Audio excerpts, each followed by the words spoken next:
El presidente ruso Vladimir Putin suma y consolida alianzas en su gira asiática. Ayer fue Corea del Norte y hoy ha sido Vietnam. Sobre las implicaciones de esta ofensiva diplomática rusa, que incluye además pactos en defensa y económicos, vamos a hablar en esta edición de Noticias. Soy Jenny Pérez, aquí en Berlín. Destacamos. Es la segunda etapa de la gira asiática de Vladimir Putin. Firma en Hanoi nuevos pactos de cooperación un día después de consolidar la alianza con Pyongyang. El líder de la milicia chiita libanesa Hezbollah vuelve a repetir su amenaza de una lucha sin reglas. Israel lleva a cabo planes para una ofensiva transfronteriza. Hassan Nasrallah dijo que podrían atacar a Chipre, miembro de la Unión Europea, si apoya al ejército de Israel. Y en el Día Internacional de los Refugiados damos una mirada al complejo debate migratorio en Alemania. Los jefes de Estado regionales se reúnen con el canciller para discutir un nuevo plan que permita deportar más fácilmente a migrantes rechazados.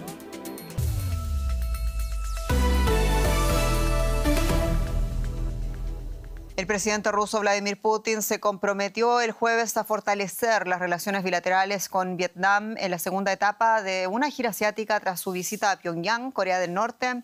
El líder ruso persigue contrarrestar los esfuerzos de las potencias occidentales por aislar a su país debido a la invasión a Ucrania. Y en Hanoi, Putin y su homólogo vietnamita Tô Lam anunciaron una cooperación en defensa con el objetivo de contribuir a la estabilidad internacional. Esta visita oficial ha sido fuertemente criticada por Estados Unidos. Putin subrayó que ambos países defienden firmemente los principios de la supremacía del derecho internacional, la soberanía, la no interferencia en los asuntos internos de otros estados. Y ampliamos con quien ven, con el analista Ricardo Marquina en Madrid. Ricardo, saludos. Y primero Corea del Norte, decíamos, ahora Vietnam. Después de todos los compromisos que se han firmado, ¿cuán fuerte es hoy ese proyecto euroasiático que se propone fortalecer Vladimir Putin? Hola, muy buenas. Bueno, este es uno de los muchos proyectos que tiene Putin para intentar tener mayor presencia internacional. Este es sin duda importante e incluye, pues lo hemos visto a Vietnam, a Corea y sobre todo China, pero es solo uno más. Tiene un proyecto económico-político, los BRICS, con actores regionales importantes como por ejemplo India o Brasil, y tiene un acuerdo militar ya vigente de autodefensa con países como Kazajistán o Armenia. Pero está claro que Rusia está apostando por Asia, es una salida hacia el este, hacia las economías crecientes, especialmente Vietnam es uno de los países que más está creciendo en esta parte del mundo y en las economías globales, con lo cual es una manera de proyectarse política y económicamente, militarmente en esta parte del mundo. Ya no tanto, ni Vietnam ni China parece que estén dispuestos a apoyar abiertamente al menos la invasión rusa de Ucrania o a aportar armas, algo que sí que ha hecho de manera muy demostrativa el régimen norcoreano. Pero sí, sin duda, como apuntáis, Rusia busca en Asia un apoyo internacional importante. Y como lo señalabas, Ricardo, además de fortalecer sus capacidades defensivas, Vladimir Putin busca sortear las sanciones occidentales por su invasión a Ucrania. ¿Cuánto, después de todo, han impactado las sanciones a Rusia? Bueno, evidentemente han impactado mucho. La economía rusa puede engañarnos muy fácilmente, está creciendo. Esto se debe a que Rusia está ahora en economía de guerra, está volcada en producir armamento, en producir tanques, vehículos de transporte, todo tipo de material necesario para un conflicto bélico a gran escala como es la guerra de Ucrania, y por eso vemos una economía creciente, pero el país está sufriendo. De hecho, el rublo está intervenido desde la semana pasada, ya no hay un sistema de cambio de volutas, de cambio de divisas libre, y la economía está sufriendo mucho por las sanciones internacionales. Se intenta ocultar, se intenta minimizar, pero el impacto está allí, aunque esto no impide que, por ejemplo, armamento como el norcoreano siga fluyendo hacia los arsenales rusos. Las sanciones impactan a veces a largo plazo, a veces de manera estructural, como el mercado del petróleo o del gas, que ha desaparecido de los intercambios de petróleo con Europa, pero aún así la economía rusa es fuerte, es una economía que está basada ahora mismo en la economía de guerra, y frenarla, pues las sanciones no han conseguido frenarla, aunque sí, sin duda, dañarla de manera muy seria. Ricardo Marquina, muchas gracias por estas informaciones desde Madrid. Y es en este contexto donde la OTAN se encamina a escoger al nuevo secretario general, quien asumirá el cargo que hoy ostenta Jens Stoltenberg. El candidato mejor posicionado es el saliente primer ministro de Países Bajos, Mark Rutte. Esto ocurre tras la retirada del presidente de Rumania, Klaus Iohannis, quien era el único rival de Rutte. El nuevo secretario general va a asumir en octubre próximo. Cuando Jens Stoltenberg entregue el mando a Mark Rutte, el lema del primer ministro neerlandés saliente de dejarse llevar cobrará vida. Es difícil imaginar un sucesor más parecido al estoico noruego que dirigió la alianza durante una década. Son pragmáticos, son agradables, son muy capaces de forjar coaliciones y de acertar posturas difíciles. Rutte es conocido por su sencillez. Vive en un modesto apartamento en La Haya, da clases semanales en una escuela local y se desplaza en bicicleta. Hace unos años se viralizó un video en el que él mismo limpiaba el café que había derramado. Esta imagen de competencia y franqueza tras 12 años como primer ministro neerlandés le granjeó el respaldo de la mayoría de los aliados, frustrando las esperanzas de la primera ministra estonia, Kaja Kallas, que aspiraba a ser la primera mujer de un país del flanco oriental en dirigir la alianza. También el presidente rumano Klaus Iohannis se postuló para suceder a Stoltenberg, dificultando el consenso hasta hoy y dando pie a Viktor Orbán, acostumbrado a torpedear acuerdos, a ajustar cuentas con Rutte. Se había enfrentado a él durante años sobre cuestiones del Estado de Derecho. El neerlandés es el verdadero responsable de todo el lío que tenemos. El objetivo es poner a Hungría de rodillas. Esta vez Rutte tuvo que hacer concesiones y firmar una carta en la que confirmaba que mantendría la promesa hecha por Stoltenberg de permitir que Hungría no apoyara a Ucrania en la OTAN, una decisión controvertida. De alguna manera erosionas la unanimidad, la regla del consenso de la OTAN. Por eso espero que Rutte no haga más concesiones de este tipo a los líderes nacionales. Pero el desenlace de las elecciones estadounidenses de noviembre pueden traer problemas mayores a Rutte. Los aliados que respaldan su candidatura evaluaron seriamente su capacidad para sustituir a Stoltenberg, apodado susurrador de Trump. Rutte ha reprendido públicamente la aprobación de Trump de las tensiones comerciales entre Estados Unidos y la Unión Europea. Aunque no lleguemos a un acuerdo, seguirá siendo positivo. No, no será positivo. Tenemos que hacer algo. Pero en un incidente menos conocido, en la cumbre de la OTAN de 2018, el ataque de Trump a Europa por el bajo gasto en defensa fue tan agresivo que Stoltenberg pidió a casi todos, excepto a los líderes nacionales, que abandonaran la sala. Timo Koster cuenta que Rutte intervino. Y le dijo a Donald Trump que, bueno, él podía atribuirse el mérito de los recientes aumentos del gasto, lo cual no era del todo correcto. Pero eso calmó al presidente Trump y logró transformar la situación en una victoria suya. Pero el cambio de tendencia no se produjo con Donald Trump, sino con Obama. Cierto, pero creo que la tarea más importante de cualquier secretario general es asegurarse de que haya unidad dentro de la alianza. Eso va a requerir toda la destreza de Rutte con 32 aliados, cambios políticos en marcha y una guerra a las puertas que seguramente se prolongará durante su mandato, que se espera comience el 1 de octubre. Y cambiamos de asunto, hablamos ahora de la tensión en la frontera entre Israel y Líbano que continúa escalando, ello después de que Israel bombardeara este jueves la franja de Gaza. Un movimiento que ocurre tras las advertencias del líder del movimiento chiita de Hezbollah, Hassan Nasrallah, en relación al anuncio de Israel de que su ejército había aprobado un plan para una operación militar en el sur del Líbano. Dichos ataques se vieron confrontados a disparos de artillería desde el Líbano, el propio Hezbollah, aliado del movimiento islamista palestino Hamas, y en el poder en Gaza en represalia por la muerte de uno de los combatientes en un embate confirmado por las fuerzas de defensa israelíes. Nasrallah ha afirmado además que Chipre sería un objetivo legítimo en cualquier guerra futura si continúa su colaboración militar con Israel. Hezbollah y el otro frente de guerra para Israel, pero ¿qué sabemos de esta milicia chiita que hoy también amenaza a un país europeo? Nos amplía la perspectiva desde Buenos Aires el periodista Ignacio Montes Oca. Ignacio, un gusto saludarte y quiero partir preguntándote, Hezbollah funciona históricamente como un Estado dentro de otro Estado, con el apoyo de Irán, ¿Cuán conflictivo es Hezbollah, después de todo, para el propio gobierno del Líbano en este contexto de Gaza? Así es, gracias por el contacto. Hezbollah es un estado dentro de, no solamente del Líbano, sino también de Siria.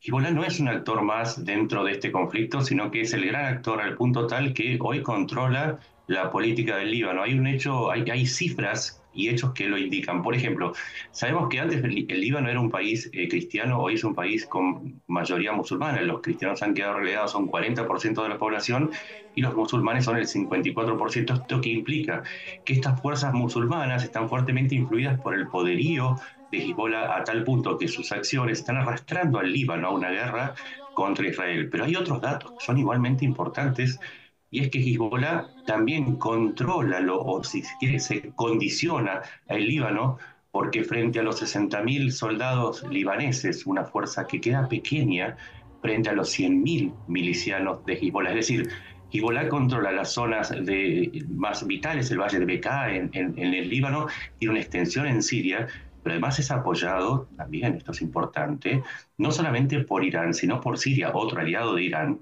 y a su vez Siria es apoyado por Rusia, que es un regente dentro de la guerra civil en Siria, que es aliado de Irán. Es decir, Hezbollah reúne una cantidad de poderío militar y político que hace que el desafío que va a enfrentar Israel en los próximos días, que ya aseguró que lo va a enfrentar, sea mucho mayor que el de Hamás. Repito las cifras, 100.000 combatientes Hezbollah, Hamás en el mejor de los casos juntaba 38.000. Y además, y es importante también esto, Hezbollah no está solamente en Medio Oriente, es una fuerza global, está en todo el mundo.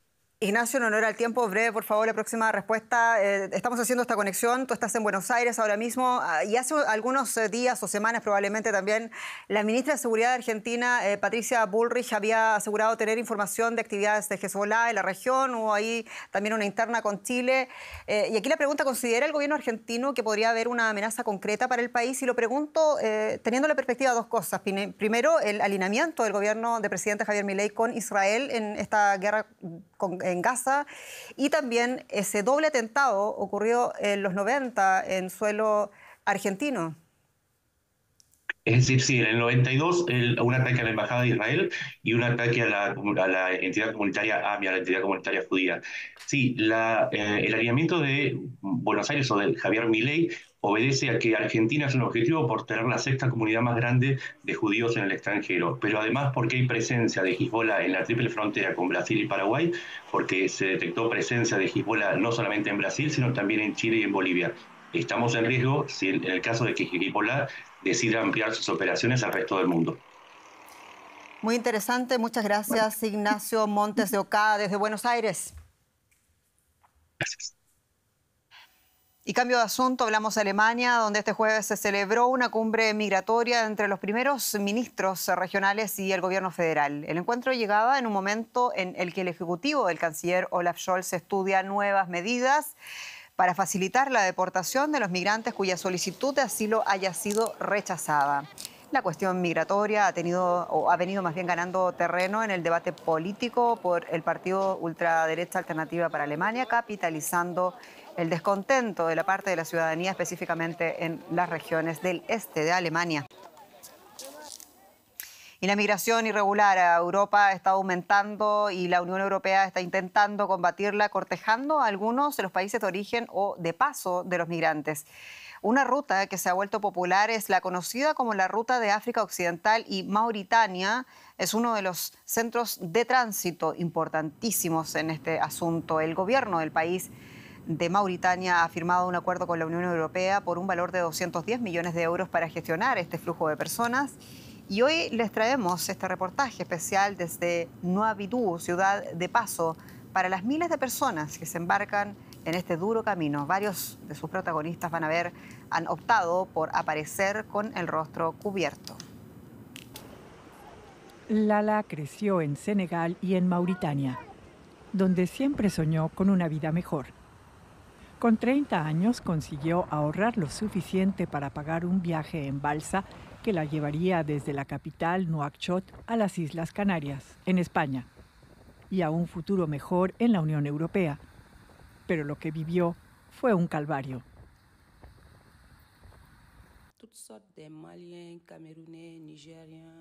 Había todo tipo de nacionalidades: malienses, cameruneses, nigerianos, mauritanos, senegaleses. La propia policía nos llevó a la playa. La barcaza que nos llevaría a Europa nos esperaba ya en el mar. Venían a recogernos con pequeñas embarcaciones para llevarnos a bordo en grupos de 20 personas. Cada vez 20 personas y luego otras 20. No todos pudieron subir a la barca porque éramos muchos, más de 100. Solo 80 tuvieron suerte. Vi gente que casi se vuelve loca. Algunos se peleaban entre ellos, pero los capitanes tienen cuchillos grandes, te amenazan y te dicen que o te callas o te tiran a la playa, y no bromean.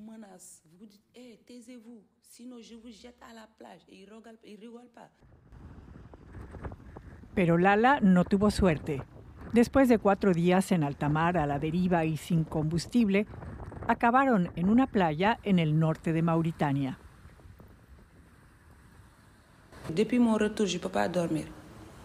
No he podido dormir desde que volví. Cuando duermo siento que todavía estoy en el barco balanceándome en el mar. Incluso cuando cierro los ojos, así siento como si me balanceara en el mar.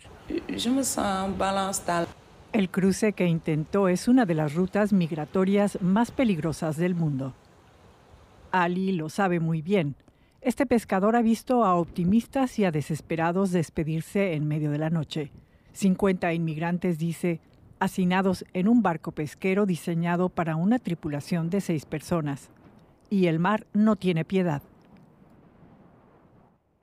Mira, alguien me envió esta foto. Es de una persona muerta. Estos son cadáveres. Mira, aquí se ve un bebé pequeño. Es una imagen poderosa. El puerto de Nouadhibou está lleno de pateras, botes pesqueros tradicionales que los traficantes utilizan para llevar adelante su negocio. Un traficante quiere comprar una embarcación para su próxima salida y accede a hablarnos sobre las autoridades y las restricciones. Él quiere ocultar su identidad. El primer barco que se ve ahí es un buque policial. El segundo es la Guardia Costera. Es difícil salir de aquí ilegalmente. Mira esa balsa donde pone Papafal. Es una patera grande. Como puedes ver, ahí cabe mucha gente. Para este tipo de embarcaciones, hay controles para ver si van a pescar o a otra cosa. Mohamed llegó aquí hace 2 meses. Es soldador y tiene un objetivo: llegar a Europa. Gana el equivalente a 10 euros al día trabajando como jornalero y los gasta en comida, agua y pagar un lugar para vivir.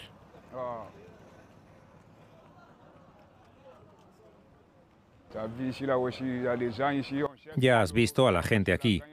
Estamos todos buscando trabajo. No es fácil. Trabajamos todo el día y no ganamos gran cosa. He estado aquí 2 meses, trabajando. Solo trabajando.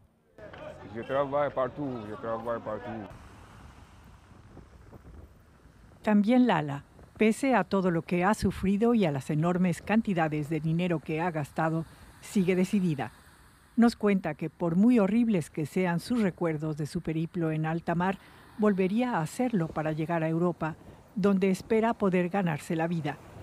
En esta ciudad de 140.000 habitantes, más de 30.000 esperan, como Lala y Mohamed, emprender el viaje a Europa. Pero muchos quedan atrapados durante meses, incluso años, ahorrando lo poco que ganan para poder pagar el pasaje. Nos toca cambiar de tema, vamos a hablar de economía con mi colega Andrés Blumenkrantz. Bienvenido. ¿Qué tal, Jenny? Vamos a empezar hablando de la red social china TikTok, porque TikTok está continuando con su batalla legal para evitar ser prohibida en Estados Unidos. TikTok y su matriz china ByteDance han instado a la justicia estadounidense a anular la ley que ordena el cierre de TikTok si la red no es vendida a una compañía estadounidense.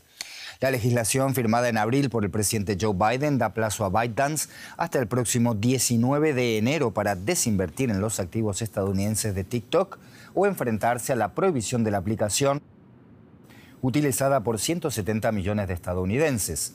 Motivados por la preocupación de que China acceda a datos de estadounidenses o los espía a través de la aplicación, la medida fue aprobada por abrumadora mayoría en el Congreso de Washington. Y el Banco Central de Brasil ha mantenido su tasa de interés de referencia en el 10,5%, deteniendo así un ciclo de 7 recortes consecutivos iniciados en agosto del año pasado. Esta decisión, aunque esperada por el mercado, es un revés para el presidente Luis Inácio Lula da Silva, quien desde 2023 viene presionando para bajar las tasas e impulsar el crecimiento económico y que no sea la banca pública la que otorga la mayor parte de los créditos.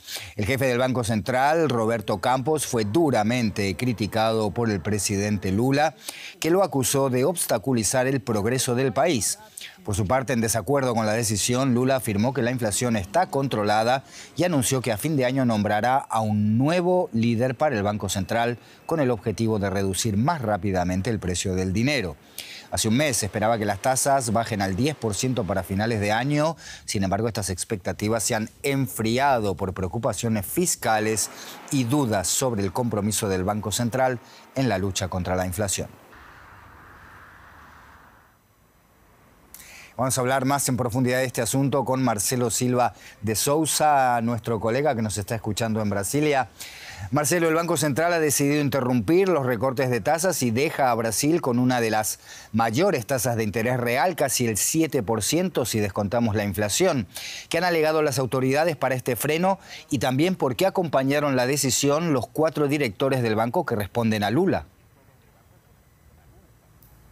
¿Qué tal, Andrés? Hay 2 grupos de factores que miró el Banco Central ayer para tomar esta decisión. Por un lado, en el frente externo, la incertidumbre por la flexibilización de la política monetaria en los Estados Unidos, que a diferencia de lo que se creía a principio de año, recién comenzaría a bajar tasas a fin de año. El Banco Central brasileño entiende que es necesario mantener un premio para que los inversores mantengan su dinero en Brasil y no se vayan afuera a los Estados Unidos, por ejemplo, presionando más el precio del dólar. Pero también miró a factores internos, domésticos, entre ellos el mayor dinamismo a lo esperado en el mercado de trabajo. Brasil está en 7,9% de desempleo, la menor tasa en 10 años, lo que tiende a presionar la inflación. Y también, por último, hay una preocupación por el escenario fiscal. El gobierno de Lula acaba de revisar en abril pasado la meta de déficit para 2025. El gobierno preveía llegar con un superávit de medio punto porcentual, algo que fue cortado apenas al déficit cero, con lo cual el gobierno de Lula todavía no consigue convencer a todos sobre la credibilidad en el manejo de las cuentas públicas, algo que tiende también a presionar sobre el dólar y por consiguiente en los precios de los alimentos y la inflación. Marcelo, en este tira y afloja entre Lula y el Banco Central, Lula acusó al presidente Campos de tomar decisiones contra el pueblo brasileño. Nada menos, después de haber dicho que Campos está actuando políticamente en esta entidad. ¿Cómo ha impactado la presión de Lula en la decisión y qué se espera para la elección del próximo presidente del Central, que Lula ya anunció para finales de este año? Podemos deducir que no tuvo un gran impacto porque la decisión fue unánime. Los 9 miembros del Comité de Política Monetaria votaron ayer por mantener la tasa de interés en 10,5%, inclusive aquellos 4 que Lula nominó.